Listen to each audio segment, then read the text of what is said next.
Paris, près de la gare Saint-Lazare, il est 19h. Nadia, 39 ans, s'organise pour la nuit.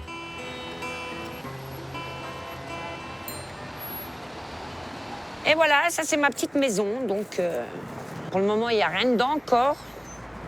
Ça va arriver, ça va arriver. Chaque soir, c'est le même rituel. C'est ma petite couverture hermétique de survie pour mettre en dessous. Ouais. Couverture de survie, duvet, couette, tout doit être à sa place. Même ses deux chiens, Dusty et Osis. Allez, tu vas à ta place, Dusty. Alors, la maman, elle est sur ma gauche et la fille, elle est sur là. Osis, ici. Voilà, tu te couches là. Dormir sur ce trottoir, c'est le quotidien de Nadia depuis 9 mois. Une vie dans la rue à laquelle la jeune femme n'était pas du tout préparée. Le premier jour où je me suis retrouvée à la rue, donc toute la journée, j'ai traîné. Le soir, j'ai pas dormi, j'ai marché. Et le lendemain, j'ai dormi sous une porte cochée, pas dans une entrée de porte cochère. Et puis la troisième nuit, je suis venue ici, je me suis installée là. Je leur ai demandé l'autorisation, ils m'ont dit oui. C'est la vie, la société, la société, elle est mal faite. Ébéniste de formation, la jeune femme s'est retrouvée à la rue suite à la perte de son travail. En quelques mois, elle a tout perdu. Son appartement parisien, ses amis et ses repères. Aujourd'hui, elle ne peut compter que sur la solidarité des gens du quartier. Surtout sur une voisine qui lui apporte régulièrement à dîner. J'espère qu'elle va pas m'oublier parce que je commence à avoir faim. J'ai pas mangé toute la journée aujourd'hui. Hein? Mais très vite, Nadia est rassurée. Ah, coucou. Merci, je te remercie. Ça va? Ouais, ça va et toi? La situation de Nadia alarme de plus en plus Fahima. Je suis inquiète. On est voisines depuis beaucoup de mois, plus de 6 mois. Elle est intelligente, elle est dynamique, elle est posée, elle est serviable. Et puis elle est très cultivée, très instruite. C'est impressionnant. J'ai l'impression qu'on l'a lâchée. Et puis qu'on l'a laissée livrer à elle-même. Et elle a beau courir, il n'y a rien qui avance, il n'y a rien qui est fait. Merci, t'es un amour. Je t'entends. Ma Fahima, bisous à Sofiane. Merci. Sur le trottoir, à la vue de tous, Nadia ne s'attire pas que de la sympathie. Son installation dérange et les passants sont loin d'être solidaires. Des fois, ils me regardent comme si j'étais une pestiférée. Ou des fois, ils me disent encore une clocharde sur le trottoir. C'est grave quand même. Ouais. Grave. Non, enfin bref. Méprisées, critiquées ou même agressées, les femmes SDF vivent un calvaire au quotidien sur les trottoirs de nos centres-villes. En France, 2 SDF sur 5 sont des femmes. 30 000 dans l'Hexagone, dont 7 000 à Paris. Licenciements, expulsions, rupture familiale, les raisons qui les ont conduites dans la rue sont multiples. Mais pour toutes, le constat est le même. À la rue, il faut apprendre à se débrouiller seul. Pour comprendre les difficultés de ces femmes, nous les avons suivies au quotidien. Parmi elles, Barkissou, une étudiante SDF. C'est pas du tout facile de travailler ici, mais c'est mieux que la rue. J'allais au cours avec ma valise et je dormais dans les amphis. Marie, sans abri depuis 7 ans. Je fais style d'avoir bonne mine, mais bon, voilà, c'est qu'une façade. Derrière, il y a une femme blessée, faut pas rêver. Et Anne, qui a vécu l'enfer à la rue. On croit que si on se lave pas et qu'on pue et qu'on a une odeur très forte, ça va repousser l'agresseur. Évidemment, ça ne marche pas. Immersion dans la vie de ces femmes sans domicile fixe. Retour dans le centre de Paris, au campement de Nadia. Il est 8 heures, elle doit plier bagages. Ah putain, j'ai la flemme de tout plier, ça m'énerve à chaque fois. C'est toujours pareil, c'est toujours la même chose. Cette vie sans confort, dans le froid, fatigue Nadia. Et camper sur un trottoir est illégal. Il y a quelques jours, des agents de police ont tenté de déloger la jeune femme. Une très mauvaise expérience. En quelques minutes, elle a failli perdre le peu de souvenirs qui lui restent. Tous les matins, ouais, il faut que je plie. Au fait, depuis que la police, ils ont voulu jeter mes affaires, c'était jeudi. Maintenant, je suis dans la crainte. Je suis obligée de tout plier, tout de ranger. Et ces sacs, c'est tout ce qu'elle a pu récupérer de son ancien appartement. Et c'est toute ma vie, quoi. Toute ma vie. Tu te rends compte, ils ont voulu jeter toute ma vie. J'ai des photos de ma mère qui est décédée, j'ai des photos de mon père, de mon mari. Une situation intenable pour la jeune femme. Nadia touche le RSA, 530 € par mois.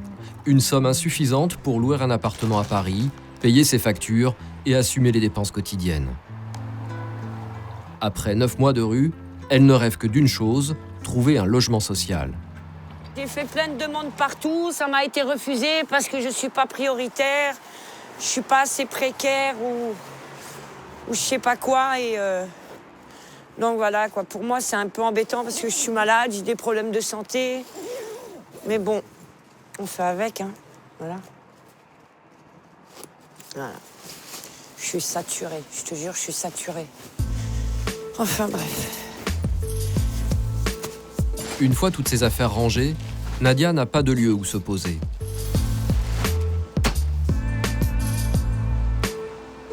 Alors pendant la journée, elle arpente Paris. Quand il n'y a pas beaucoup de monde, des fois je monte dans les transports, mais c'est rare. Sinon, la plupart du temps, je suis à pied, quoi. Tu fais combien de kilomètres du coup par jour? Oh, je dois en faire des 50 kilomètres. C'est une habitude, hein, dans les jambes. Tu sais, j'étais sportif avant. Sportif haut niveau. Dans son ancienne vie, Nadia était une passionnée de sport de combat. Une vie bien rangée, loin de la misère de la rue. Attention, il y a 2 tigres. Et de ses drames. Nadia vient d'y être durement confrontée. L'une de ses amies de la rue a été retrouvée morte sur cette plaque d'aération en face de la gare du Nord. Cette nuit-là, il avait fait -2 degrés. Voilà, là, c'est là où il y a 2 semaines à peu près, j'ai appelé le 115 pour une dame et ils l'ont retrouvée morte là. Cette femme était SDF depuis de nombreuses années. Personne n'avait répondu à ses appels désespérés. Moi, ça me fait mal en tout cas. Ça me fait super mal. Parce que tu vois que le 115, ils te disent oui, on arrive. Et puis pour finir, il n'y a rien, quoi. Il n'y a que dalle. Il n'y a rien. Le 115, c'est le numéro d'urgence du SAMU social. En appelant, les SDF peuvent obtenir un lit pour la nuit dans un centre d'hébergement. Mais ces centres ont mauvaise réputation. De nombreuses femmes refusent de s'y rendre. Ah, ma fille. Voilà, ils mélangent les sales et les propres ensemble. C'est sale, quoi. Il n'y a pas d'hygiène. Ils disent que c'est propre, mais non, c'est super crade. Il y a des poux, il y a des morpions, il y a des cafards, il y a des rats, il y a de la pisse, il y a la gale, il y a tout, quoi. Ils mélangent tout le monde. Ils mélangent tout le monde dans le même tas, quoi. Bonne nuit. Nadia préfère donc rester à la rue plutôt que de fréquenter un centre d'hébergement d'urgence. Et elle n'est pas la seule. Violence, vétusté, saleté, les SDF ne manquent pas de qualificatifs pour décrire ces centres. Nous avons cherché à en savoir plus. Des centres d'hébergement d'urgence, il en existe 233 en Île-de-France. L'un d'eux est particulièrement montré du doigt. Il se trouve en banlieue parisienne. Nous avons demandé une autorisation de tournage officielle, mais celle-ci nous a été refusée. C'est donc en caméra cachée que nous nous rendons sur place, grâce à la complicité d'un employé. Et nous n'allons pas être déçus de la visite. Ce centre est ouvert toute l'année, 24 heures sur 24. Il accueille chaque nuit 275 SDF, hommes et femmes. Nous arrivons à 7 heures du matin, c'est l'heure du petit déjeuner. Ici, les SDF doivent quitter tôt les chambres. Pardon, excusez-moi. Résultat, certains finissent leur nuit dans les couloirs. Dans les étages, le personnel doit tout nettoyer pour la nuit suivante. Mais problème, il est en sous-effectif. Un des membres de l'équipe de nettoyage exprime son ras-le-bol. Vous êtes combien à nettoyer ici la journée? Alors ça dépend des roulements, on peut être 4 comme 3 comme 2, ça dépend. Là ce week-end ils sont 4 devant. D'accord. Que 2 sur les 2 étages. Il y a combien de chambres en tout? Non, c'est énorme, là. Je sais pas, mais il va y avoir une cinquantaine de chambres si c'est pas plus. Il y a plus de 20 chambres, ça fait 60 chambres, plus les sanitaires, plus le couloir. Et c'est impossible. Manque de personnel, mais aussi manque de moyens. Miroirs cassés, fuites au plafond, parties communes non nettoyées,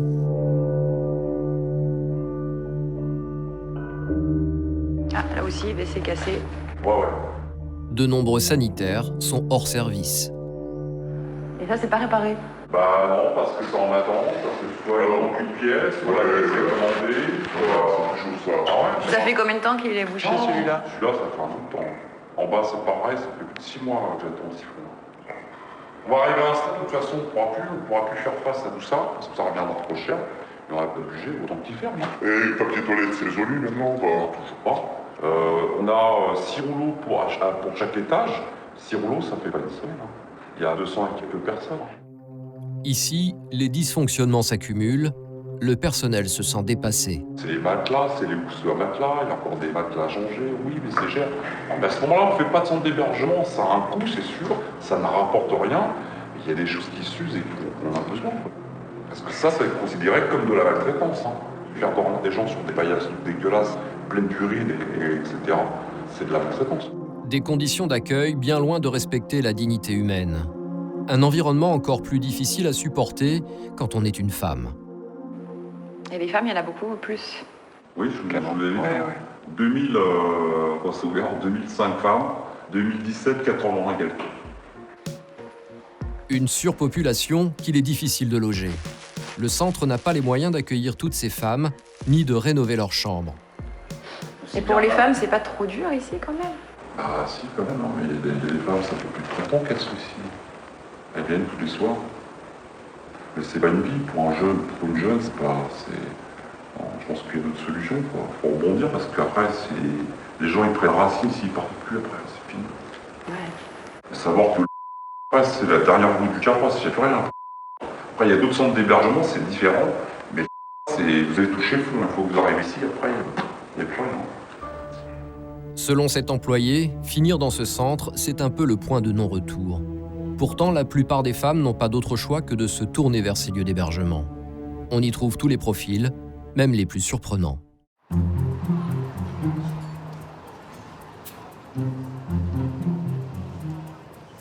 Paris, en plein cœur du quartier étudiant. C'est ici, dans cette prestigieuse université, la Sorbonne, qu'étudie Barkissou. Cette jeune femme a le profil de la brillante élève. Cette année, elle va valider un master en tourisme, niveau Bac+5. Pourtant, Barkissou est elle aussi SDF. Son chez-soi, c'est ce centre d'hébergement d'urgence, un logement provisoire. Voilà, c'est ici que j'habite, le centre Manjata. Ici, c'est la partie commune. Et ça, ici, c'est le bureau de l'équipe éducative. Ici, dans ce centre, plus d'une centaine de personnes cohabitent toute l'année. Donc, c'est ici nos toilettes, c'est ici nous prenons la douche. C'est pas agréable, c'est vraiment pas agréable. Voilà. Avec des sanitaires dignes des pires stations-service. Donc c'est ça, et tous les jours on se plaint des saletés, de manque d'hygiène. Vous voyez les papiers qui traînent, c'est pas propre. Donc j'en souffre beaucoup pour ça.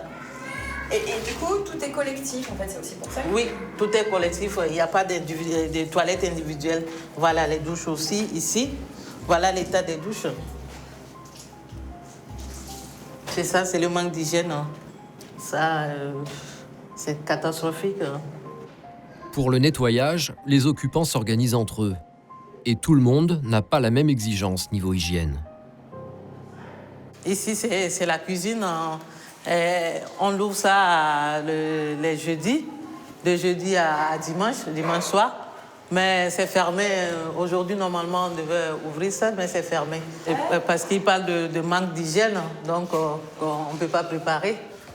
Mais il n'y a pas que dans les parties communes que les problèmes existent. Voilà, ici, c'est ma chambre. Une chambre de 15 mètres carrés. Et tu n'es pas toute seule ici? Je ne suis pas seule. Je partage la chambre avec d'autres personnes qui ne sont pas vraiment sympas. Et j'en ai vécu aussi avec des gens qui se droguent. Celle-là aussi, elle ne fait que parler la nuit. Donc, elle est toujours agressive. Elle ne me laisse pas le temps de me reposer. Et donc, je suis fatiguée. J'en ai marre. Et les contrariétés ne s'arrêtent pas là. Voilà mes choses de la cuisine. Parce que quand je sors, on termine les cours des fois à 21h30. La restauration dans le centre est fermée, donc je ne peux plus manger. Donc sans ça, c'est ça, je reste comme ça. Donc il me faut une cuisine à côté, des toilettes à côté, la tranquillité, un bureau et des étagères pour ton document, tous les livres. Et aussi un placard pour mes effets.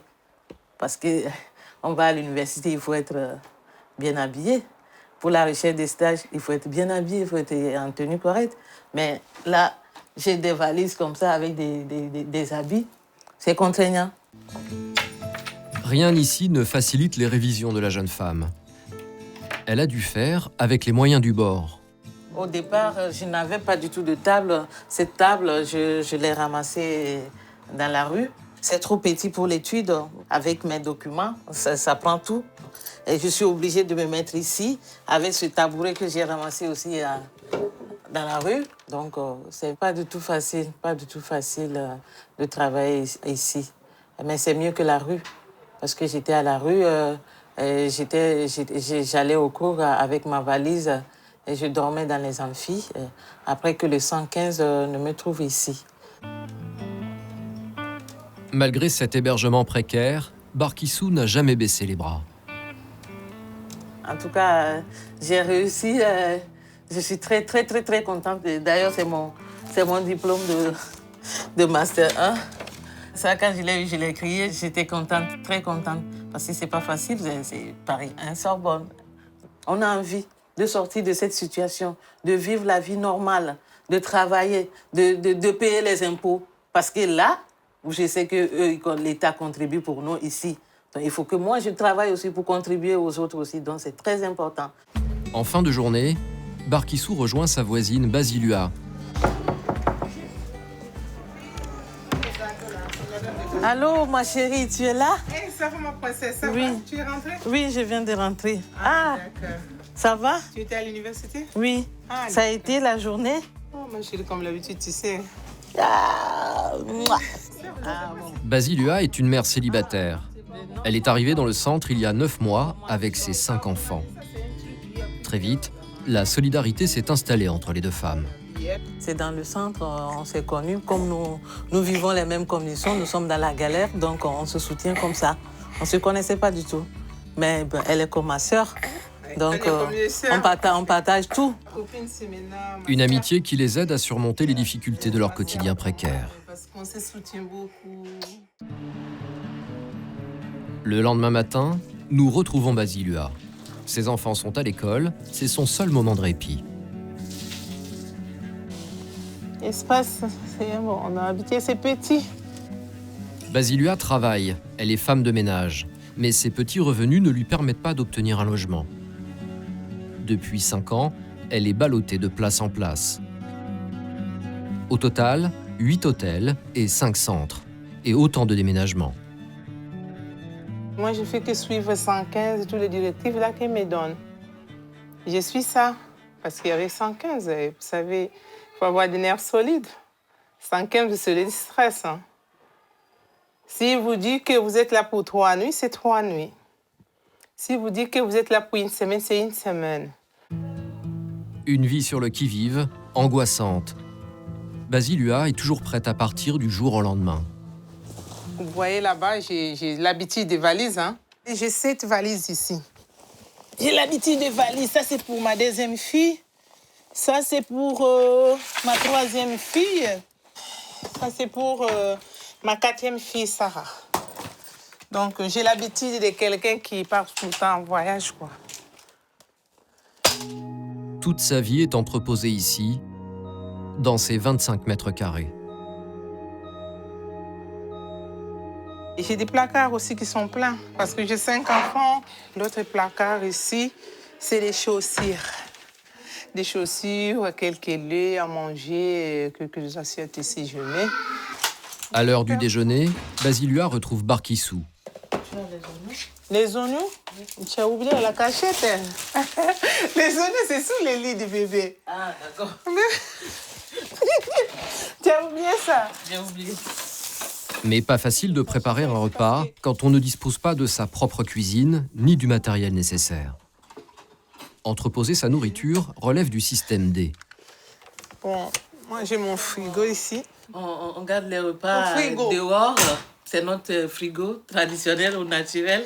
C'est ça, on profite du temps pour le moment parce que bientôt l'été, on ne pourra plus. Donc, on est obligé. Regarde, on m'a donné les pamplemousses, tu as vu?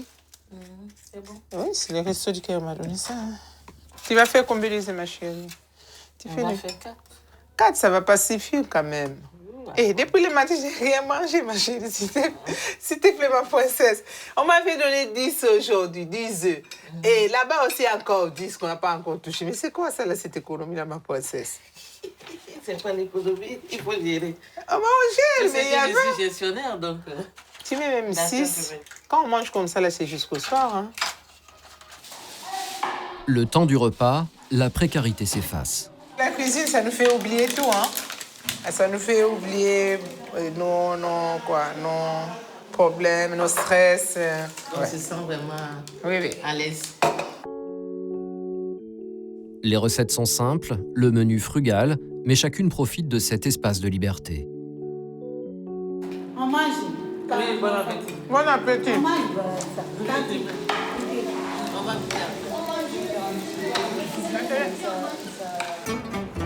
Comme chaque jour, à 15h, Basilua part chercher ses enfants à l'école. À l'autre bout de Paris, dans le 14e arrondissement. Un marathon qui commence métro Gare de l'Est. Tu vas courir.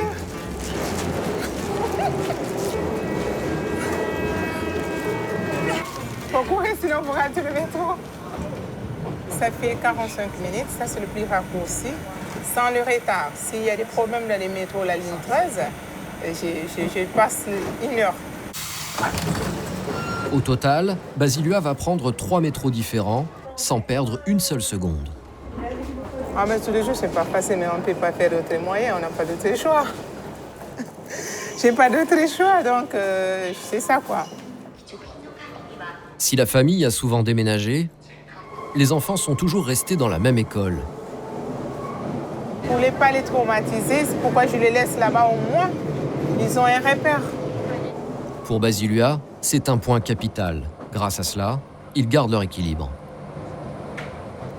C'est pourquoi j'ai fait ces sacrifices-là. J'aime mes enfants. Moi-même, j'ai étudié et eux aussi qu'ils puissent étudier. À la sortie du métro, c'est encore la course. Première étape, la crèche, où Basilua récupère ses 2 plus jeunes enfants. Ah, je suis en retard. Ensuite, direction l'école primaire, au pas de course. Là, la mère de famille retrouve Khadija, 7 ans, et Amina, 4 ans. Ce quotidien fait de courses contre la montre et d'épuisement attire la compassion, mais aussi la colère de certains. Elle souffre avec les enfants. Est-ce que c'est normal ça? C'est pas normal. Quelqu'un qui souffre avec les enfants, qui quitte la gare de l'Est pour venir à rue de l'Ouest. Hein, c'est honteux, hein? 5 gosses. Hein? Ultime étape, la bibliothèque où se trouve sa fille aînée. La tribu est enfin au grand complet. Tu as fini? Tu as tout terminé? Oui, mais il y a des cours que je vais faire parce qu'il y a mon collègue qui bouge. Ah, là, tu vas réviser, hein, ma chérie. Mais les difficultés ne font que commencer. Maintenant, il faut prendre les escaliers avec tout ce petit monde. Allez, Awa, tu vas m'aider s'il te plaît. Doucement. Attends.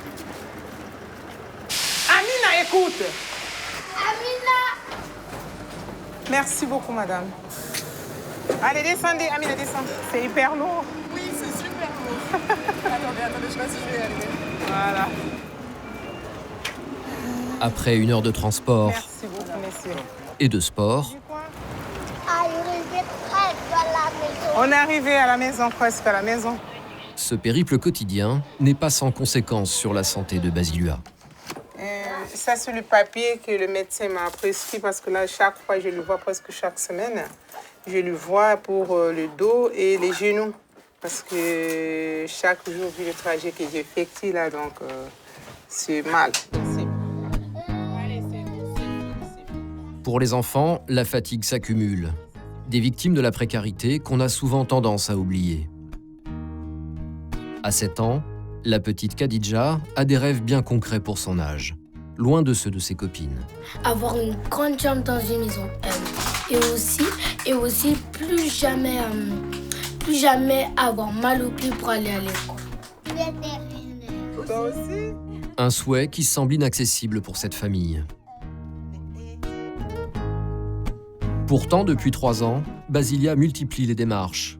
En 2014, elle a même gagné son procès contre l'État dans le cadre de la loi Dallot. Selon cette loi, toute personne qui ne trouve pas d'habitat décent est prioritaire pour un logement social. Je vous prie de vous trouver 6 juin la décision favorable rendue par la commission des médiations. On vous accepte favorable, prioritaire, et après, rien du tout. Depuis 2014, j'ai rien du tout. Mais l'offre de logements sociaux est insuffisante, sans oublier la frilosité des pouvoirs publics qui craignent les mauvais payeurs. Résultat, aujourd'hui en France, 57 000 personnes prioritaires attendent comme Basilua un logement décent.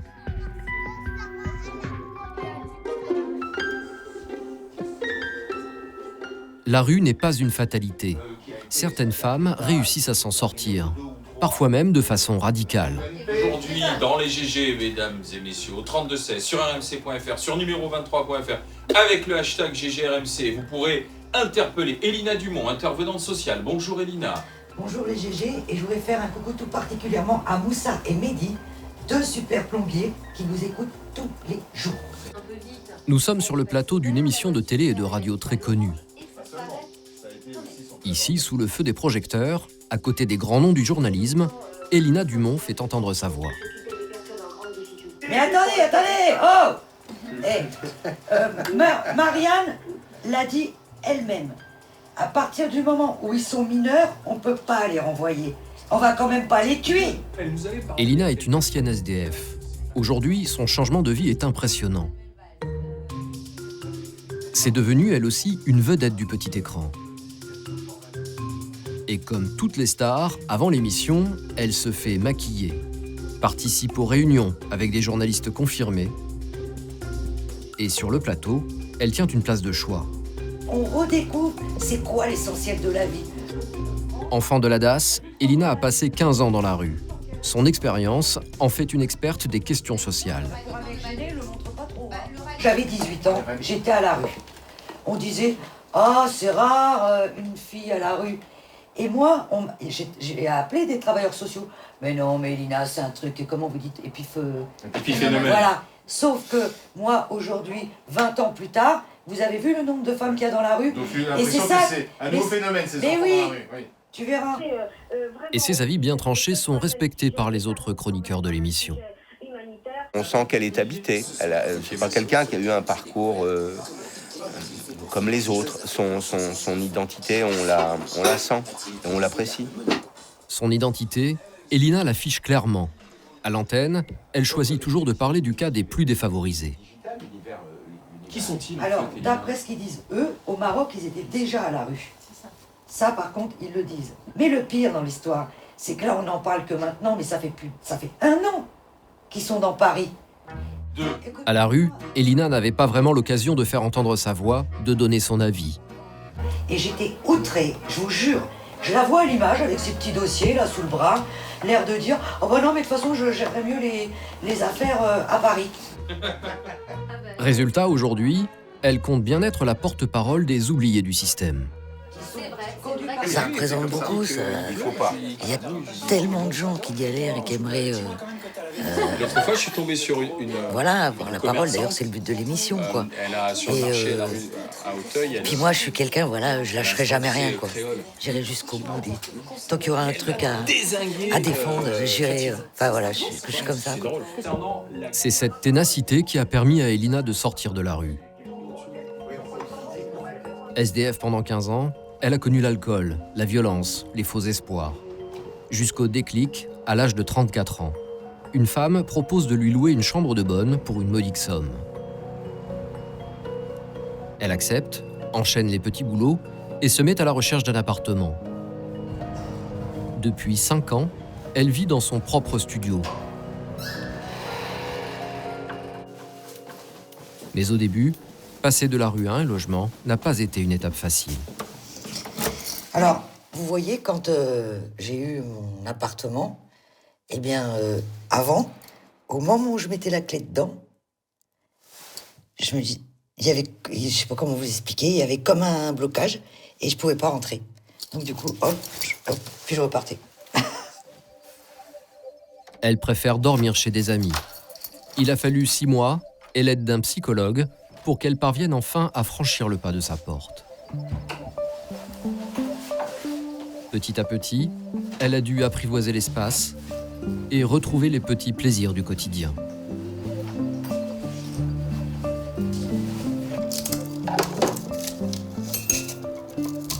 Aujourd'hui, se faire un café, oui, c'est un geste simple. Paradoxalement, avoir un toit est loin de résoudre tous les problèmes. Il faut aussi réapprendre à y vivre, réussir à s'y sentir bien. Être dans un appartement, c'est tout seul. Quand on a été longtemps à la rue, c'est être face à soi-même, quoi.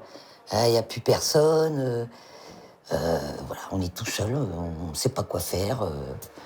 C'est plein d'angoisses qui surgissent, alors que quand on est dans la rue, voilà, moi personnellement, je n'avais pas d'angoisse à part de savoir où j'allais dormir le soir, où j'allais manger.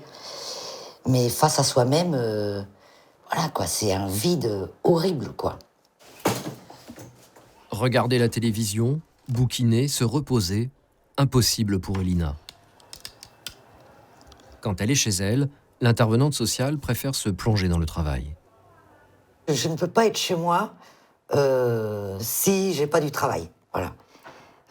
Voilà, c'est que comme ça que je suis heureuse d'être chez moi. Il faut toujours que j'ai beaucoup de travail, que je prépare toujours des choses.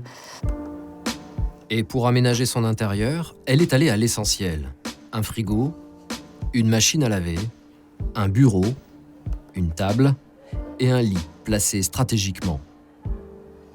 Les 3 portes, mais c'est plus fort que moi. Je me sens en sécurité de dormir face à ma porte d'entrée. Et cette porte-là, je la ferme jamais la nuit. Jamais. C'est pas possible pour moi. Il faut que, voilà, je sache que quelqu'un peut rentrer ou pas. Ce qui est complètement... C'est dans ma tête. C'est dans ma tête. Mais voilà, c'est pour dire que la rue, ça marque. Ça marque très très longtemps, quoi. Voilà. Ces années à la rue sont gravées à jamais dans sa mémoire. Et pour que le plus grand nombre réalise toutes les difficultés rencontrées, elle a créé un spectacle. Vous savez ce qu'il disait, l'abbé Pierre ? Après 3 nuits dans la rue, t'es cuit. Ben, j'ai eu du bol, hein. 15 ans. J'aurais été complètement cramé. Elle y raconte son passé de SDF. Les dents, c'est très important. Ça rassure. Ben oui, hein. Déjà, avec des dents, tu trouves pas de travail. Alors, imagine avec 4 dents. Tu dors à 8 km des douches, qui sont à 5 km des vestiaires. Franchement, aucun intérêt de se laver si c'est pour remettre des fringues dégueulasses. Elle le joue dans toute la France. Ce soir, la représentation a lieu à Montrichard, dans le Loir-et-Cher. Je crois que c'est la plus grande affiche que j'ai eue pour l'instant. Ouais, c'est impressionnant. De toute façon, tout m'impressionne, moi. Déjà, même que des gens viennent me voir jouer, voilà, c'est quand même bizarre. Dès son arrivée, Elina se lance dans les répétitions. Elle veut que tout soit parfait. Mais ce n'est pas gagné. Les garçons, je vais vous dire, vous êtes là ce soir? Ouais. Et vous me voyez? Oui, en partie. Si, moi je suis bien, moi je suis... Non mais toi, c'est pour le son, la lumière? Moi c'est la lumière. Bon, toi, moi, je suis dans et le son? Le son, moi j'écouterai juste le texte et je ferai en même temps en fonction de ça. Toi, faut que tu sois au taquet. C'est pour ça on va s'entraîner. C'est la première fois qu'elle rencontre ces deux apprentis techniciens. Et ils viennent juste de découvrir le spectacle. Au début, il y a des flashs. Au début de la conférence? Ouais, bah, vas-y, mets la piste pour que tu vois. Piste 1 ou 2? La 2 maintenant. D'accord. Voilà. Ah, c'est pas sur le même... Ah, c'est un autre fichier, d'accord. Je sais pas, écoute... Dans son spectacle, Elina répond sous forme d'une fausse conférence de presse aux questions posées par des journalistes. De plus en plus stratégique. Et pour vous dire, maintenant, je suis même invitée... Hop. C'est pas grave. Vas-y, recommence du début. Voilà. Bah, disons qu'avec les années, je suis devenue de plus en plus stratégique. Et pour vous dire, maintenant, je suis même invitée au MEDEF. Et là, t'enchaînes. Tu vois? Et ces questions n'ont pas été choisies au hasard. Est-ce que c'est vraiment dur d'être pauvre quand on est dans la rue? Est-ce qu'il fait vraiment froid quand on est dans la rue? C'est des vraies questions qu'on m'a posées de journalistes, de grands journalistes télévision d'ailleurs. C'est drôle, mais... Donc j'ai tenu absolument à les reprendre dans mon spectacle. Oh, bah, c'est bien ça. Elina a choisi de rester au plus proche de son vécu, tout en évitant de parler des épisodes trop difficiles. Mais au moins, on rigole. Et heureusement que j'ai pas tout raconté non plus. Parce que là... Voilà, ça serait... Puis voilà, moi, le but de ce spectacle, c'était plus apporter un autre regard sur les sans-domicile fixe, quoi. C'était ça, mon objectif dans mon spectacle. Que quand les gens sortent de ce spectacle, ils ne regardent plus les sans-domicile fixe de la même façon. Bon, pour l'instant, ça fonctionne. Donc je me dis que le pari est gagné pour l'instant. Je regarde quand même comme... Oh, ça va.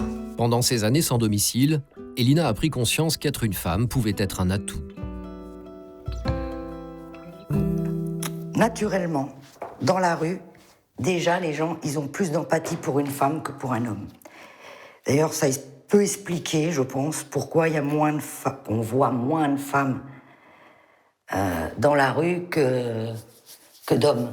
Parce que les personnes de la société civile ouvrent plus facilement leurs portes à une femme, alors si elle a des enfants, c'est encore plus, qu'à des hommes. Bien sûr, elle a aussi fait de mauvaises rencontres.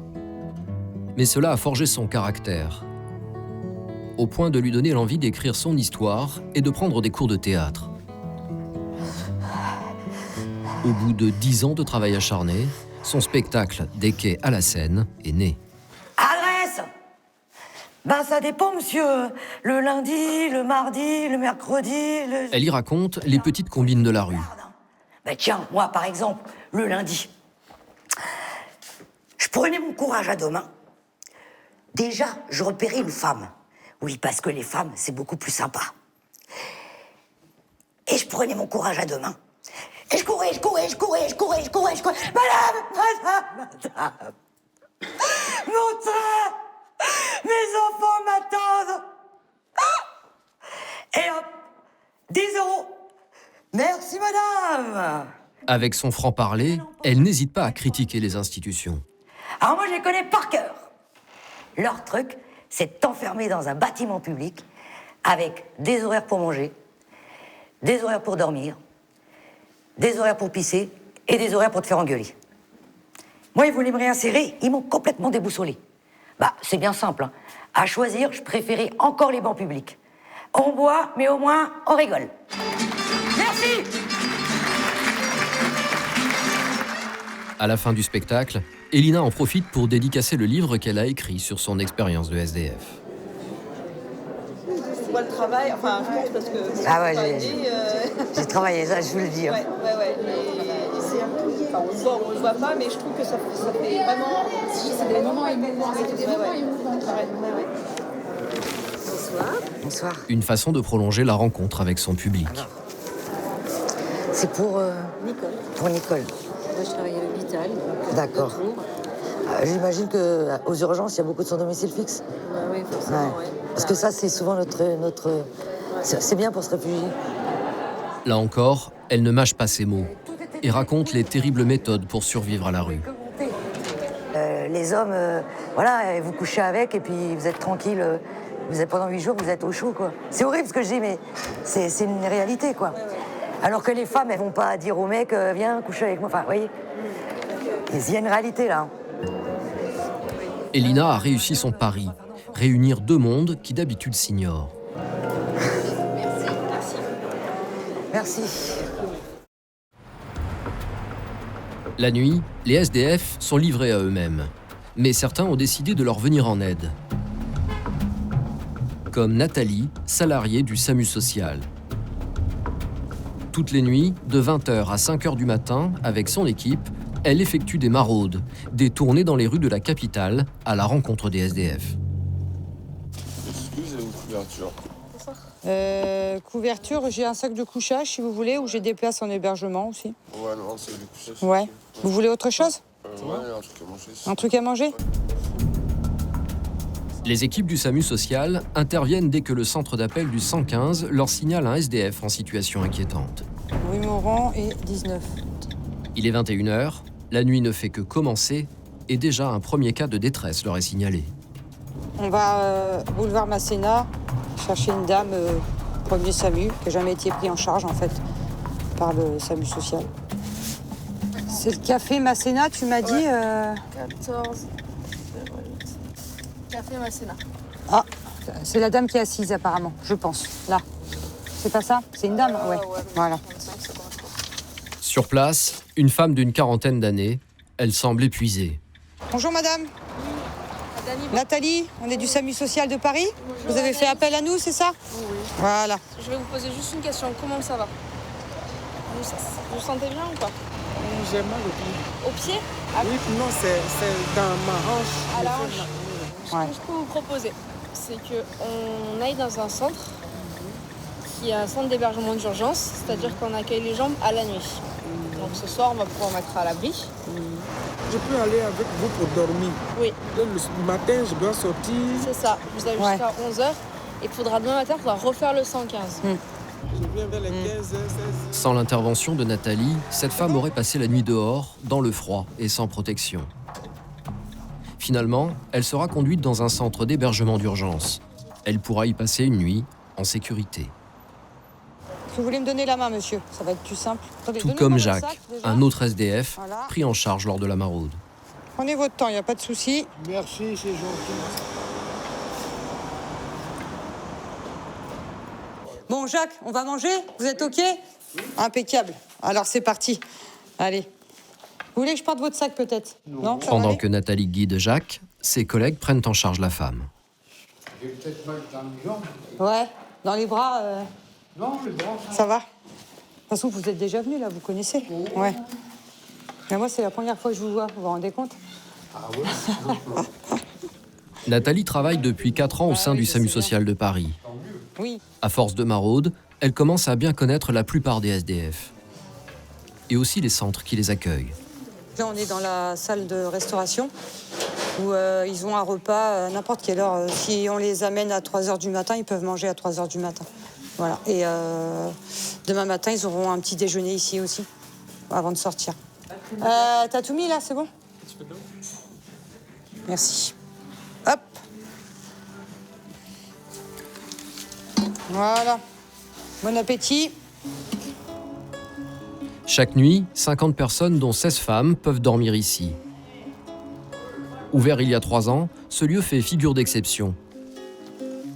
Il s'est adapté aux besoins des SDF et non le contraire.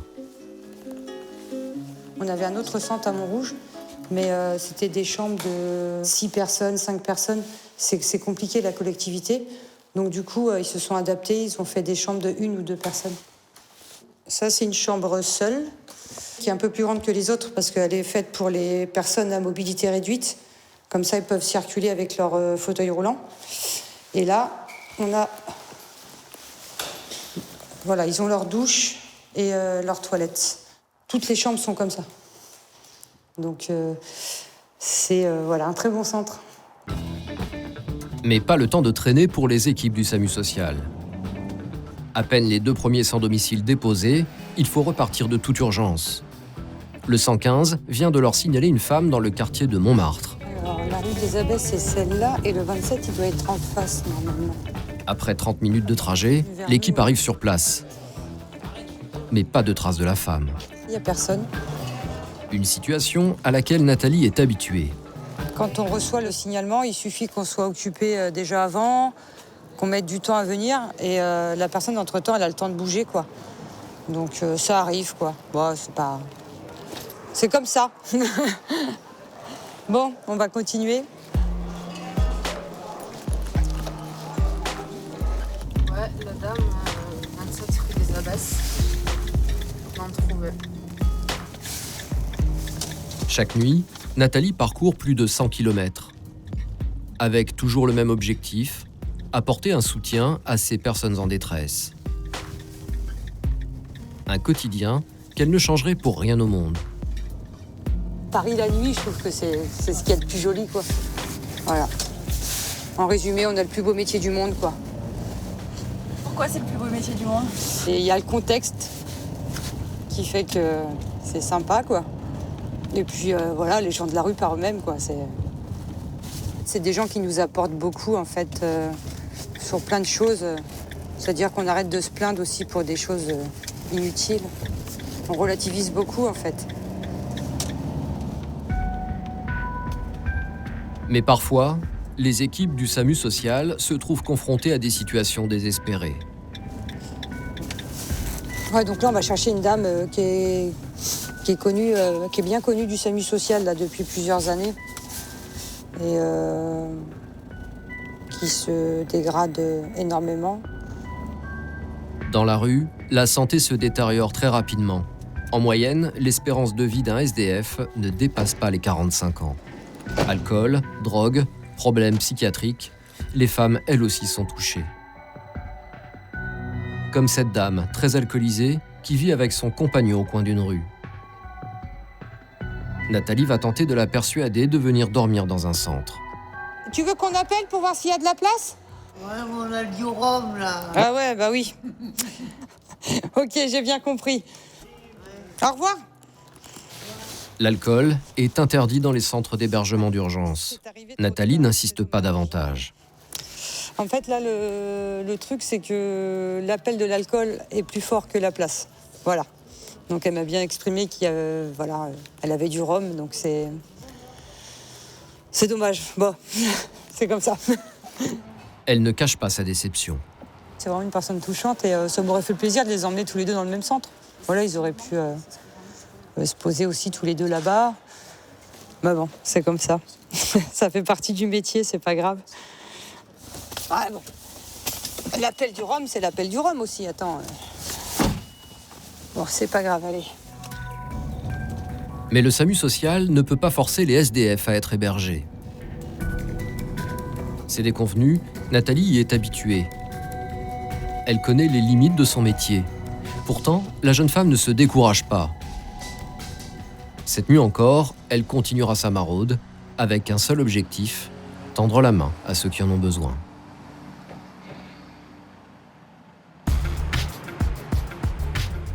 Quand un SDF se retrouve en difficulté, le numéro à appeler est donc le 115. Ce sont eux qui déploient les véhicules du SAMU social et surtout qui trouvent des places d'hébergement. Pour comprendre comment fonctionne ce numéro d'urgence, nous nous sommes rendus au sein d'un centre d'appel situé à Ivry-sur-Seine. 115 de Paris, bonjour.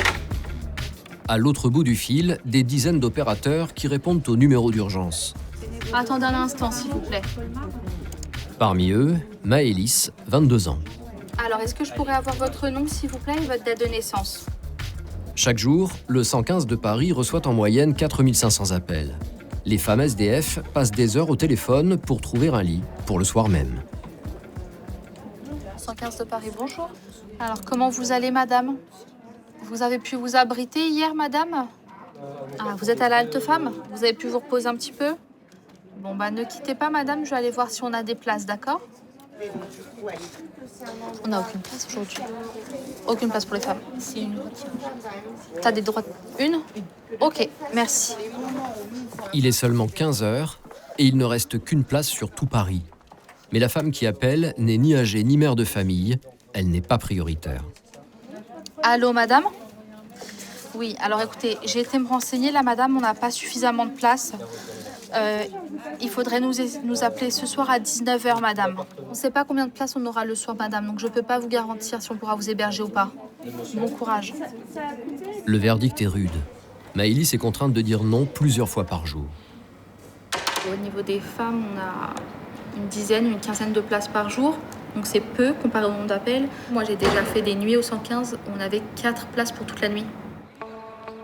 Pourtant, chaque jour, environ 120 femmes composent le 115, souvent sans succès.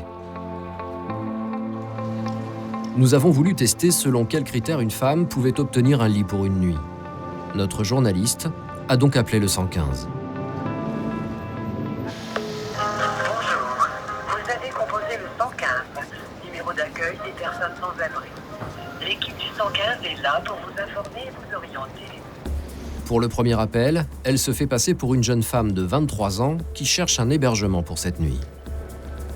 C'est aujourd'hui que vous êtes dehors ou c'est depuis un moment? Oui, parce que jusqu'à présent, je dormais chez mon petit ami, mais il m'a mis dehors. En fait, le 115, c'est un dispositif d'urgence pour les personnes qui sont à la rue depuis très longtemps. Donc, on a une priorité pour les personnes qui sont à la rue depuis plusieurs années. Et en fait, c'est que des hébergements collectifs. Donc, vous dormirez auprès de plusieurs personnes SDF. Mais comment vous dire? Que je pense que c'est vraiment pas du tout adapté pour vous. Donc si vous pouvez trouver des solutions, faut en profiter. Parce que là-bas, il y a des vols, il y a des femmes qui sont ivres, il y a des toxicos, il y a un peu de tout, quoi. Bon courage, madame. Merci, au revoir. Le 115 préfère donc décourager cette jeune femme. Une position défendue par Jean-Sébastien Daniel, responsable du pôle régulation. Si vous allez en centre d'hébergement, vous allez vous retrouver confronté à l'addiction, à l'extrême précarité, au manque d'hygiène, aux problématiques psy, etc. etc.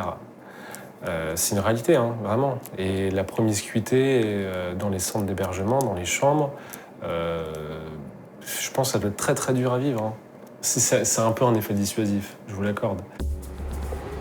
Lors du deuxième appel, notre journaliste se présente comme une femme de 22 ans à la rue depuis 3 semaines à Paris. Et là, la réponse du 115 va être des plus aberrantes. J'ai une rupture familiale. Oui, je me suis disputée avec mes parents et je suis partie de chez moi. D'accord. Et vos parents, ils habitaient où? En Ardèche. En Ardèche. Pour l'instant, en fait, vous dépendez toujours de l'Ardèche administrativement. Et du coup, vous pourriez demander en Ardèche, dans la ville où vous étiez, à ce qu'ils vous aident. D'accord, donc il n'y aura pas du tout de place pour moi ce soir? Non, on ne pourra pas pour ce soir. Ok, très bien. Moi, je suis désolée en tout cas. Merci, au revoir.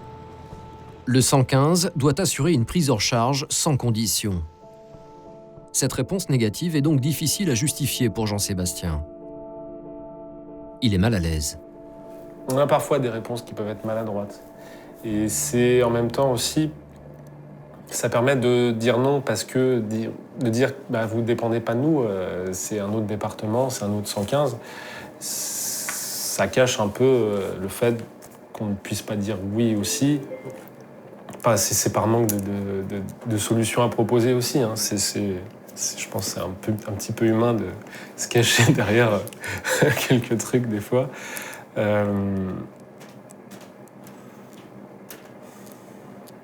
Ouais, on n'est pas parfait. Hein. Chaque hiver, les places disponibles en centre d'hébergement sont insuffisantes, surtout pour les femmes. Plus d'un appel au 115 sur 2 se solde par un refus. Résultat, les femmes sont contraintes de passer la nuit dehors. Elles doivent alors faire face à la violence de la rue, vivre dans l'insécurité au quotidien. Anne en a fait l'amère expérience pendant 17 ans. J'ai quitté ma famille à l'âge de 18 ans, j'ai fait une fugue parce que dans ma famille il y avait des problèmes. J'ai cru que venir à Paris allait me sauver et me trouver une nouvelle vie beaucoup plus agréable. Mais sans ressources et sans soutien, elle se retrouve SDF au bout d'une semaine. Et dès sa première nuit dehors, Anne va être confrontée à la dure réalité de ce monde. Un univers violent dans lequel les femmes ne sont que des proies faciles. Le premier soir de la rue, j'étais violée par des SDF. Du coup, j'étais en état de choc et j'ai pas réussi à me relever tout de suite et à aller porter plainte et tout ça. Je me suis enfoncée dans un choc psychologique qui a fait que j'ai pas pu bouger, j'ai pas pu réagir. Traumatisée par cette agression violente, Anne n'osera pas porter plainte. La honte, son statut de SDF, la jeune femme s'enfonce dans une spirale infernale. Elle s'installe sur les quais de Seine, seule. J'ai passé 17 ans sur ces quais à ne pas communiquer du tout avec les gens. Je suis vraiment restée plus de 3 ans presque muette sous cet état de choc. Elle s'abrite sous les ponts, ne parle avec personne et tente de trouver des moyens pour se fondre dans le décor. Avec un seul objectif, se faire oublier des hommes. Dans la nuit, on ne dort pas, on est plus à l'affût de ce qui se passe et tout. Et on dort plutôt la journée, quand c'est plus calme. Les 2 grosses techniques pour les femmes, c'est d'abord ressembler à un homme. Donc c'est se raser les cheveux, trouver des vêtements d'hommes qui nous vont et qui nous camouflent. Donc on a souvent des vêtements militaires. Moi, j'étais tout le temps treillis militaire.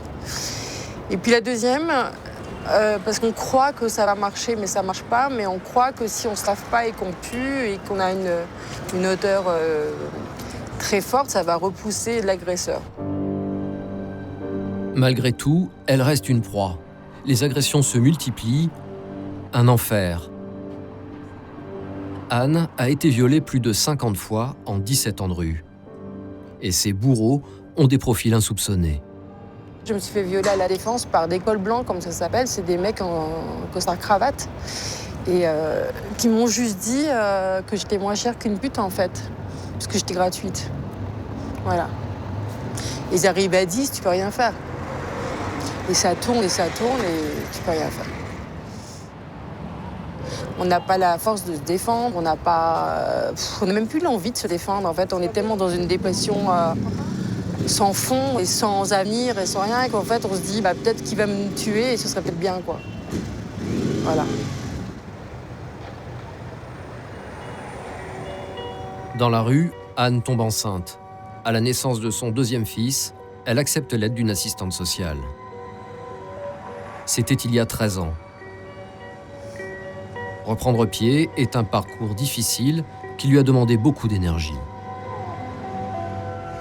On sait qu'il y a du courage à avoir et que c'est très très long, quoi. Donc,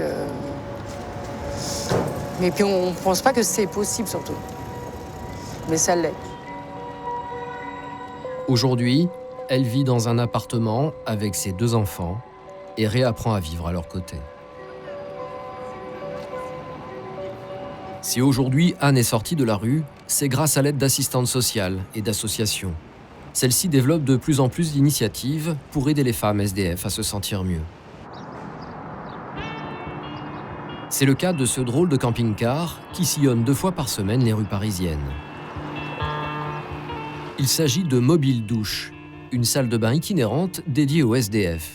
Le concept, aller à la rencontre de ces femmes désocialisées et leur permettre de retrouver un semblant de dignité avec ce geste des plus élémentaires, la toilette. C'est Ranzika Faïd qui en a eu l'idée. Cette fonctionnaire a lancé le concept, émue par une enquête publiée dans la presse. Ils demandaient aux SDF de prioriser leurs attentes. Il y en avait 3 qui sont arrivés très clairement. C'est le toit, la nourriture et la formulation rester propre. Donc moi, dans mon bureau, en 2006, j'ai créé Mobile Douche à la suite de cette formulation-là. C'est Catherine, une bénévole, qui accueille les femmes. À peine stationné, le camping-car reçoit sa première visite. Bonjour Catherine. Evelyne vit dans un hôtel rudimentaire depuis 8 mois, avec des sanitaires crasseux. Alors, pas d'autre solution pour cette femme que de fréquenter Mobile Douche. Bon, ça va. Ça va? Ça va. Là où tu es actuellement, tu te plais toujours bien? Ça se passe bien? Je me plais. Non, c'est pas terrible. Hein. Enfin, la chambre est bien, sauf qu'il n'y a pas de douche, il n'y a pas de toilette. La douche, elle est horrible dans les étages. elle est moisie, etc. Parce que c'est vraiment un hôtel pas terrible. Hein. Evelyne a fait le choix de se déplacer jusqu'ici pour se doucher dans de bonnes conditions. Tu veux un gant? Bon, je me lave avec les mains. Très bien. Tiens, viens là. D'accord. Bah, attends, je vais enlever mes chaussures d'abord, je vais les mettre sur le côté. Ici, l'espace est minuscule, mais tout est habilement aménagé. Toilettes, gel douche, serviettes, tout est à disposition. L'objectif, offrir une pause bien-être aux femmes, une bulle de sérénité, loin de la rue. Pendant combien de temps je peux utiliser la douche? Tu prends le temps que tu veux, le temps que tu as besoin. D'accord, entendu. Vas-y. Non, mais il y a peut-être des autres personnes qui vont... Peu importe. D'accord. Ce moment-là, il est pour toi, donc tu décides du temps dont tu as besoin. D'accord, je te remercie. Bonne douche, Evelyne. Merci, Catherine. Le temps d'une douche, les femmes se retrouvent en toute intimité. Un endroit rien qu'à elles pour renouer avec leur féminité. Alors l'eau chaude, ça a été? Très bien, impeccable. J'ai rincé la douche en même temps, comme ça.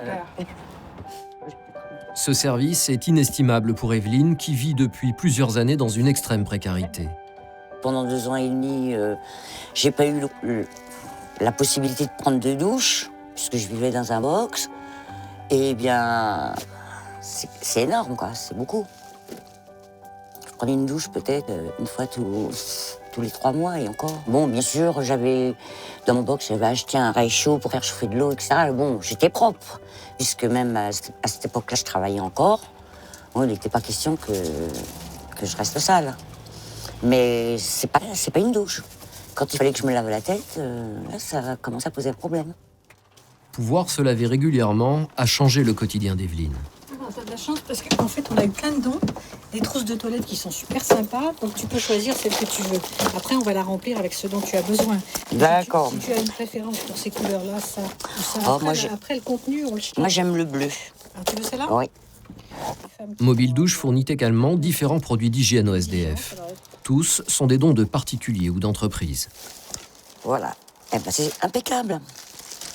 Merci. Bon, bah, à la semaine prochaine, Cathy. Merci. Au camping-car, les visites s'enchaînent. Bonjour Cathy, comment ça va? Oui? C'est au tour de Marie, 51 ans, à la rue depuis 7 ans. Aujourd'hui, elle n'est pas venue pour sa toilette, elle a besoin de refaire sa garde-robe. Car Mobile Douche offre aussi des vêtements à ces femmes démunies. Tu as besoin de quoi? De t-shirts. Des t-shirts pour mettre dessous, des t-shirts pour mettre dessus? Dessus. Marie s'est retrouvée à la rue pour échapper à un compagnon violent. Depuis 7 ans, elle enchaîne les hébergements précaires et les nuits dehors. Une vie avec très peu de moyens. Grâce à ce camping-car, elle retrouve sa dignité. Surtout ici, les bénévoles n'apportent pas qu'une aide matérielle. Marie en profite pour vider son sac, ce qu'elle a rarement l'occasion de faire. Je n'en peux plus, il est temps que ça cesse. Il faut que je me trouve une chambre à moi, parce que là... Moi, c'est ma santé que je vais y laisser. C'est ma santé que j'y laisse. J'ai pas envie de ça. Je fais style d'avoir bonne mine, mais bon, voilà, c'est qu'une façade. Derrière, il y a une femme blessée, faut pas rêver. Parce que quand même, à 51 ans, vivre dans une... Pardon, je vais pleurer, j'ai pas envie. Faut pas... Non, surtout pas. Excusez-moi. Je vais prendre sur moi, excusez-moi. Si on n'avait pas des gens comme ça, franchement, je sais pas ce que je serais devenue. Marie ne compte pas baisser les bras. Son objectif, sortir de la rue, avoir un chez-soi, pour que sa famille, ses enfants, portent un nouveau regard sur elle. Je veux qu'ils me voient, qu'ils connaissent une Marie autrement que maintenant, quoi. Ça, là-dedans, et là, je me suis refait. À bientôt. À bientôt. Peut-être à la semaine prochaine, si tout va bien. Oui. Marie est bien décidée à se reprendre en main, à changer de vie. Retour à Paris, nous retrouvons Marie. Pour reprendre pied, elle a d'abord décidé de s'occuper d'elle. Ce matin, elle se rend donc dans ce centre de beauté pas comme les autres. Bonjour, je viens pour mon rendez-vous. Oui, d'accord. Il s'agit du salon de coiffure sociale de l'association Joséphine. Je peux mettre ma veste où? Oui, bien sûr, dans le vestiaire. Oui, je vous suis. Ici, les femmes en difficulté sont chouchoutées des pieds à la tête. On essaye d'aider les femmes de retrouver l'estime de soi. Voilà. La dignité, on va dire ça. Oui, la dignité, le respect. Qu'ils sortent de chez nous avec le sourire. Ah, ça, moi je vous confirme, je vais sortir avec le gros sourire. D'accord, mais tant mieux. Bon, on peut y aller? Oui. Excusez-moi, hein, c'est un petit peu impressionnant, c'est la première fois que je viens ici, alors... Dans ce salon solidaire, les femmes peuvent changer de tête pour seulement quelques euros. Coiffeurs, esthéticiennes, manucure, tous les pros sont bénévoles. Oui. Ça c'est bien, non, je sais pas. Ça, c'est du cuivré. Ça va être compliqué. J'ai trouvé ce que je voulais. Ah, c'est bien. Je vous laisse faire de toute façon. C'est vous l'experte. Moi, je sors d'ici métamorphosée. Plus la même Marie. Qu'on ne me reconnaisse plus dans la rue, c'est bien. Ici, se faire coiffer ne coûte que 3 euros. Une aubaine pour Marie, qui n'est pas allée chez le coiffeur depuis plus d'1 an.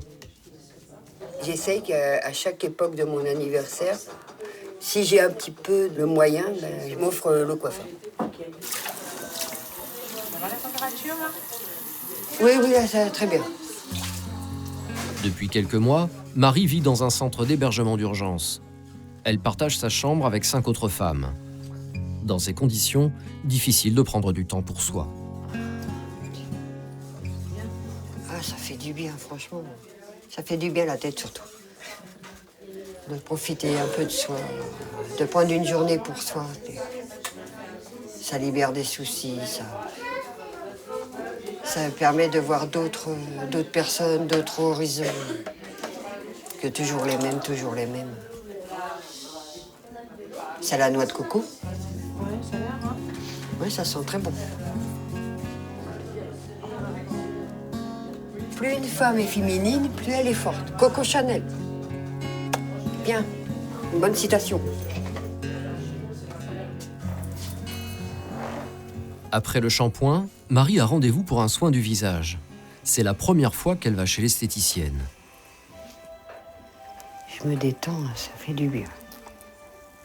Musique douce, soins personnalisés, une ambiance très éloignée de ce qu'elle appelle son travail.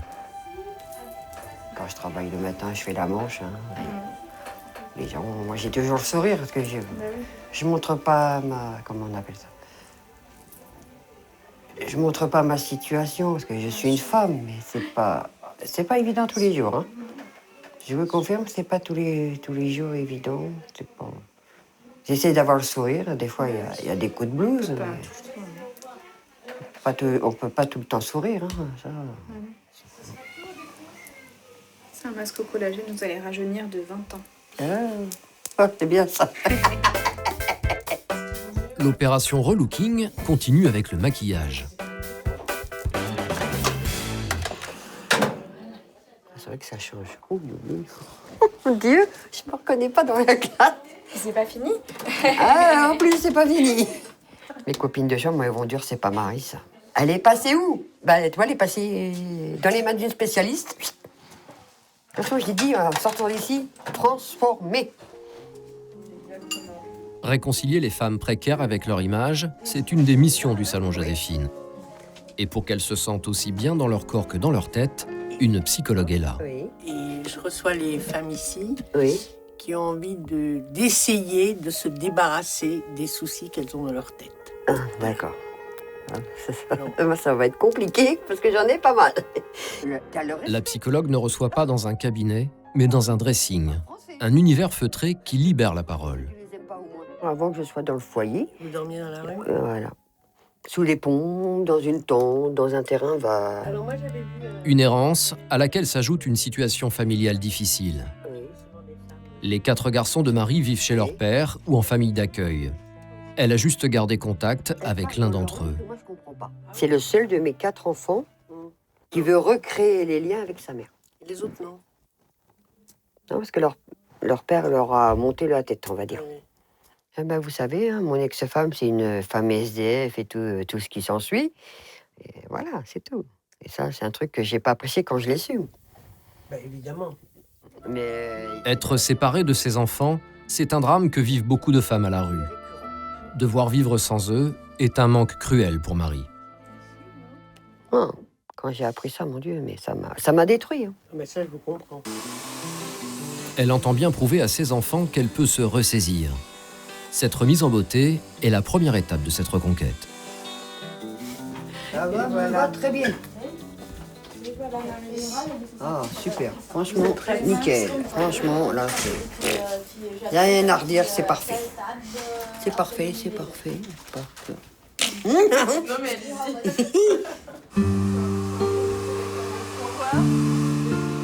Le résultat est bluffant.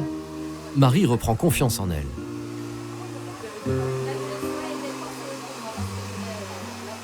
Franchement, vous êtes une équipe vraiment formidable. Merci, Marie. C'est... Comment je pourrais bien vous dire ça? Ah, j'ai les larmes aux yeux. Non, c'est pas le moment, hein. Non, je veux pas qu'il coule. Non, on n'a pas de Kleenex. Non. Et j'ai pas d'échantillon, il y en a pas d'autres. Alors, pour pleurer, ça va, alors là, c'est champion. Mais avoir créé ce salon d'insertion juste pour les femmes, franchement, c'est une bonne action. Bon courage pour vous. Et à la prochaine. Il n'y a pas de problème. Moi, je vous appelle fin mai, début juin, je vous appelle. On attend votre appel. Depuis son ouverture en 2011, le salon Joséphine a accueilli plus de 4000 femmes. Une escapade beauté salutaire pour toutes celles qui n'ont plus les moyens de s'occuper d'elles.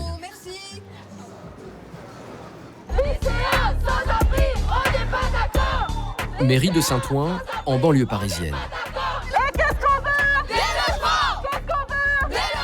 Ils sont une cinquantaine à s'être donné rendez-vous ce matin. Des lycéens pour la plupart, venus manifester leur soutien à 7 de leurs camarades de classe. Depuis plusieurs mois, ces adolescents dorment dans la rue. On manifeste aujourd'hui pour avoir des logements pour 7 lycéens qui sont à la rue et qui préparent pour la plupart leur bac. Ouais, voilà le bac. T'imagines Donc, le bac à la rue? C'était à la rue en hiver, il faisait moins 4. L'objectif de cette manifestation, alerter les pouvoirs publics et médiatiser l'affaire. Des professeurs sont aussi présents. Ce sont eux qui ont tiré la sonnette d'alarme quelques semaines plus tôt. Et ils ont fait beaucoup parler d'eux dans la presse. Profs, nous nous battons pour aider nos élèves qui dorment dans la rue. Un lycée se bat pour trouver un toit à ses élèves SDF. Mais pour l'instant, leur mobilisation n'a pas vraiment été écoutée. Les 7 lycéens sont encore à la rue. Parce qu'il faut que vous sachiez que les profs ont déjà demandé à être reçus par le maire. Enfin justement, ça n'a pas donné grand-chose. On l'a pas eu directement, on a eu une de ses collaboratrices. Et elle a... Surtout avoir le soutien du maire pour appeler le préfet. En fait. D'accord, on va le faire. D'accord. Comme ça, on l'aura fait. Voilà. Ça marche. Aujourd'hui, les lycéens ont décidé d'aller frapper directement à la porte de la mairie. Bonjour, alors, vous avez demandé? Il n'y a personne qui... C'est fermé. Mais personne ne semble vouloir les recevoir. Rien du tout. Comme par hasard, les portes de l'établissement sont closes. Genre, il n'y a personne qui répond à la sonnerie. En fait, il y a 2 secondes, il y avait quelqu'un. Ouais, mais il y avait même une dame ici. Ouais, voilà. Et le hall semble avoir été déserté. Mais il n'y a personne qui répond. Il y avait 2 secondes, en fait, il y avait une secrétaire et là, elle est plus là. Malgré leur insistance, les portes de la mairie vont rester fermées. Ce soir encore, des lycéens vont dormir dehors.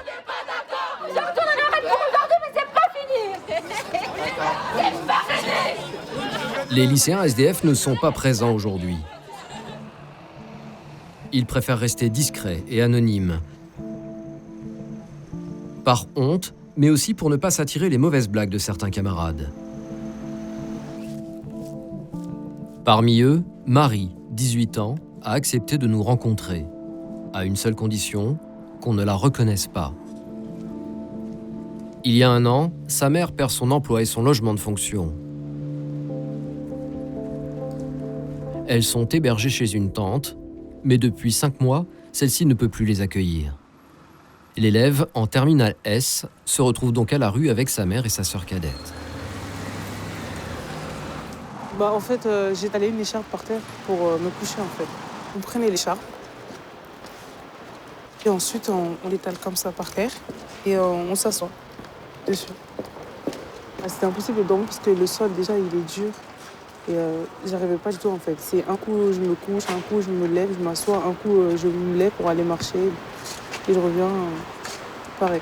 Mais est-ce qu'on peut dormir comme ça dans ces conditions? Non, je ne peux pas dormir, en fait. Je ne peux pas dormir. On étalait l'écharpe juste pour le fait de ne pas s'asseoir par terre. Pendant 10 nuits, la jeune fille et sa famille ont donc affronté le froid, mais surtout vécu l'angoisse. La peur, elle est toujours là. Parce que à tout moment, chaque 2 minutes, on réagit, on regarde partout s'il n'y a pas quelqu'un qui vient vers nous, en fait. La peur, elle est toujours là, c'est impossible de fermer les yeux, en fait. Pourtant, Marie a longtemps refusé d'en parler à ses amis proches. Je ne voulais pas me l'avouer que j'étais dans la rue, en fait, que j'étais une SDF, en fait. Je ne voulais pas me l'avouer, j'avais honte, en fait, de cette situation. Elle s'est finalement confiée à l'assistante sociale du lycée. C'est elle qui a alerté les professeurs. L'établissement est alors devenu le refuge de l'étudiante. Dès le matin, en fait, j'allais directement au lycée parce que c'était le seul endroit où j'étais à l'abri. Donc du coup, quand j'arrivais là-bas, j'étais bien accueillie. Je pouvais me brosser les dents, prendre le petit déjeuner et aller en cours. Mais c'était impossible quand même pour moi de suivre les cours parce que je m'endormais en classe, en fait. Grâce au soutien de son lycée, Marie et sa famille ont pu être hébergées chez l'ami d'un professeur. Un logement temporaire qui reste précaire et qui ne lui fait pas oublier ses nuits dehors. D'un côté, ça m'a fait grandir aussi parce que j'ai pris conscience comment la façon dont c'est dur en fait pour les gens qui vivent dans la rue, comment ils dorment, dans quelle situation ils sont en fait. Ça m'a grandi de ce côté et aussi ça a été vraiment très très dur. Franchement, ça a été un cauchemar parce que même jusqu'à aujourd'hui en fait, je pense toujours à les 10 jours que j'ai passés dans la rue et ça m'a marqué toute ma vie en fait. Si Marie est hébergée provisoirement, d'autres lycéens sont encore à la rue. Alors, pour leur trouver des solutions définitives, les professeurs continuent de se battre. À force de médiatiser l'affaire, leur combat est entendu bien au-delà des portes du lycée. Il y a des lettres de toute la France et des dons de toute la France. Des courriers souvent accompagnés de chèques.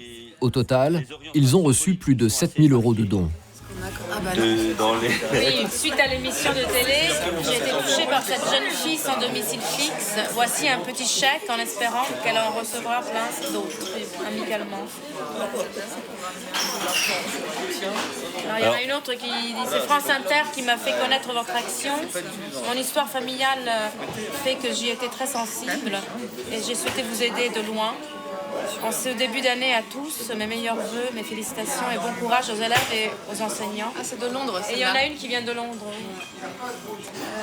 Tous mes vœux de réussite à Marie, ainsi qu'aux professeurs et employés d'Auguste Blanqui. J'étais si émue en lisant l'article du Monde à Londres où j'habite. Vous êtes admirable.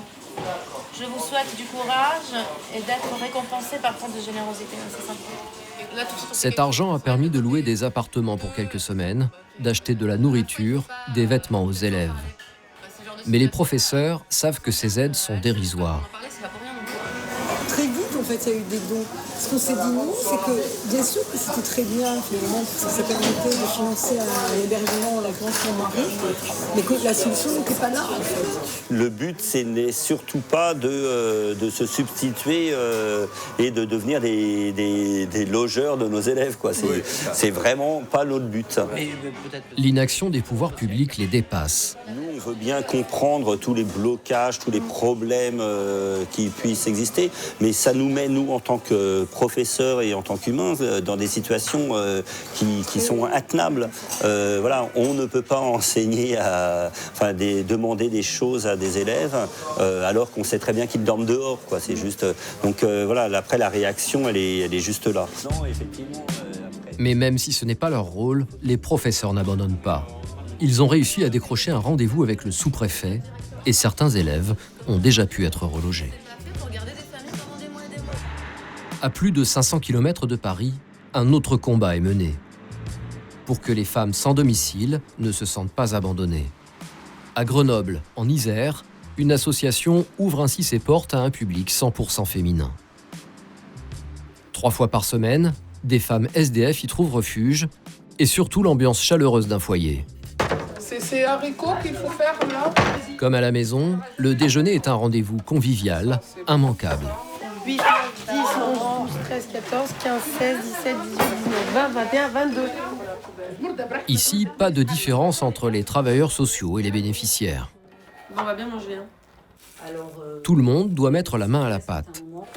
Si tu veux faire une sauce salade, une grande sauce, hein, pour le... Une grande sauce.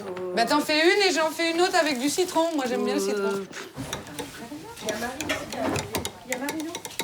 Entre 11h30 et 2h30, on chôme pas. Après on se pose autour du café, mais là c'est le moment du rush en fait, c'est ça, hein, c'est comme en cuisine. Là on va regarder ce que ça donne. Ouh. Elles sont cuites, hein. Elles sont... Oui, il nous a donné des merguez de boucher gratos. Ouais. Ces femmes vivent à la rue, dans des squats, des hôtels ou de très petits appartements. Ici, elles viennent donc chercher plus qu'un repas, un moyen de se raccrocher à une vie plus normale. On se sent plus vivant et on a l'impression qu'au moins, on n'est pas juste là pour consommer un truc et partir bêtement. C'est important. Tiens, Miss Saouda, attention à toi. Ouais, tu fais 2 petites cuillères en fait. Et on resservira si besoin. Voilà, avec Merci. Bon appétit. Dans la rue, ces femmes n'ont souvent plus aucun repère. Alors partager ensemble un repas, c'est retrouver les gestes du quotidien et rompre la solitude. Héros, il nous faut une essuyeuse de toute urgence.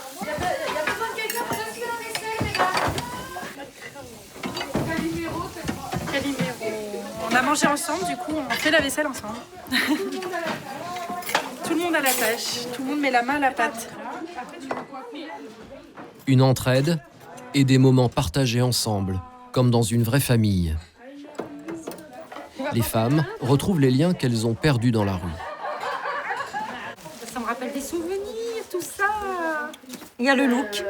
On avait fait une journée années 80 avec les vêtements, on avait mis de la musique, on avait passé toute une journée entière à se déguiser, à danser, à chanter bien. On peut le refaire, hein, si vous voulez. Si vous avez des idées, hein, sont les bienvenus. Tu vois, là, regarde, on avait fait Mal Magique aussi, avec Marie-Claire. On essayait les vêtements, et voilà, on avait bien rigolé. Ce qui est bien, c'est que n'importe quelle femme qui vient ici peut regarder les photos, et puis on se rappelle aussi des souvenirs, et puis on partage des souvenirs ensemble par le biais des photos. Je trouve ça super. Là, c'était, tu vois, il y a une photo là ici. À l'association, en plus de l'espace cuisine, le lieu propose aux femmes 2 salles de bain. Une chambre aménagée pour la sieste, un coin bibliothèque et un espace beauté. Tiens, avance-toi un petit peu, mets-toi un peu en face de la classe. Là, les assistantes sociales s'improvisent coiffeuses. Une manière de redonner confiance à ces femmes déracinées. Qu'est-ce que ça t'apporte qu'on prenne soin de toi? Ça m'apporte de tout. Du bien-être? Ouais. Au début, Alizéa, on n'arrivait pas trop à la canaliser. Au début que tu étais ici. Et on avait trouvé un peu cette technique-là. Autour du lisseur, du brushing pour discuter. Moi, j'arrivais à discuter avec toi qu'autour de ça au début. Tu te souviens ou pas? Ouais. Maintenant, ça va. Maintenant, il y a du lien, donc on arrive à faire plein d'autres choses. Mais au début, c'était uniquement autour de la coiffure. Que tu étais plus posée, en tout cas. Alizéa fréquente le lieu depuis 2 ans. En totale perdition, la jeune fille de 16 ans commence tout juste à reprendre pied. Grâce au soutien de l'association, elle compte bientôt suivre une formation professionnelle. Tu veux la frange de quel côté? N'importe. Tu me fais confiance? Ouais. Elle a aussi rompu sa solitude en se faisant de nouvelles amies, comme Messaouda, une ancienne SDF qui vit aujourd'hui dans un petit appartement. Moi, ce que j'ai remarqué toutes les deux, c'est que vous vous soutenez. Bah oui. Parce que Alisa, elle est un petit peu en manque de confiance en soi. Et des fois, elle disait « Oh, vous allez vous foutre de moi », des choses comme ça. Et Messaouda, j'adorais quand elle répondait. Elle disait « Mais pourquoi on se foutrait de toi? Tu peux essayer quand même. » Comme pour les gâteaux, là, quand vous faisiez les gâteaux. Ouais. Et je vais pas y arriver. Et au final, votre gâteau, il était bien. Hein. Bah ouais. Il était super bon. Bah, prendre une boîte de nuit. Ah bah là, vous êtes toutes les deux coiffées, maquillées. Bon, allez, en soirée, t'inquiète. Et voilà. Merci. Tu peux voir comme t'es belle? Belle. Oui, t'es belle. Je pense que le local, il est là pour Une fois par mois, toutes se réunissent pour améliorer la vie du local. Un rendez-vous qui permet à chacune de s'exprimer et surtout de s'impliquer. doivent évoluer et le local, il doit évoluer avec les demandes de chacun. Tu vois, les choix, c'est de pas être une association de distribution, c'est de pas être une association qui fasse de l'urgence tout le temps. Pardon. Pour prendre la parole, 2 règles. Lever la main et se munir de ce micro fait maison. C'est intéressant. Bon, qu'est-ce qui veut prendre la parole? Je pense qu'on peut s'orienter sur le surgelé, sur des choses comme ça, pour bien manger. Bon, alors moi je voulais dire que le repas de midi il était trop agité, j'arrive pas à le supporter. Les réclamations sont nombreuses, notamment sur la question du lave-vaisselle. Moi, je confirme quand même qu'il y a un besoin pour le lave-vaisselle. C'est lié à la question de la participation, en fait, le lave-vaisselle. Il y avait aussi des femmes qui disaient qu'elles aimaient faire la vaisselle parce qu'elles ne la faisaient pas à l'extérieur et que du coup, ça les remet dans une vie quotidienne. Donc pour elles, c'était important. Moi, je pense que le problème, c'est pas la vaisselle, on avait prédit pour justement l'esprit participatif du lieu pour que ça reste convivial. Oui. Mettre une machine à la vaisselle, là, ça va faire comme l'usine. Alors on vient, on pointe notre journée, on rentre, c'est ça l'histoire. Même si tout le monde n'est pas du même avis, Il y avait moi aussi qui avait demandé la parole. pour Maïwen, la directrice de l'association, ces échanges sont indispensables. C'est aussi un lieu où les personnes elles peuvent retrouver l'envie de dire des choses, l'envie de donner leur avis, l'envie d'exprimer des idées, des propositions. Donc c'est s'exprimer, c'est se confronter parfois, c'est débattre, c'est décider ensemble aussi. C'est être informé. Donc voilà, c'est tout ça les réunions entre nous. Ces moments partagés redonnent aux femmes de l'énergie pour affronter leur quotidien. Malheureusement, ces associations et les différentes initiatives de solidarité en faveur des femmes restent peu nombreuses. Résultat, leur situation n'évolue pas. À Paris, Nadia n'a toujours pas retrouvé d'hébergement. Elle vit encore sous sa tente avec ses 2 chiens. Même si elle est prioritaire pour un logement social, Basilua attend toujours une solution pour élever ses enfants dans de bonnes conditions. Barkissou, elle, est à la recherche d'un stage pour valider son master. En revanche, Marie et sa famille vivent désormais dans un petit appartement trouvé par le 115. Depuis 10 ans, le nombre de femmes SDF a augmenté de plus de 40%, une situation alarmante qui n'est pas prête de s'améliorer.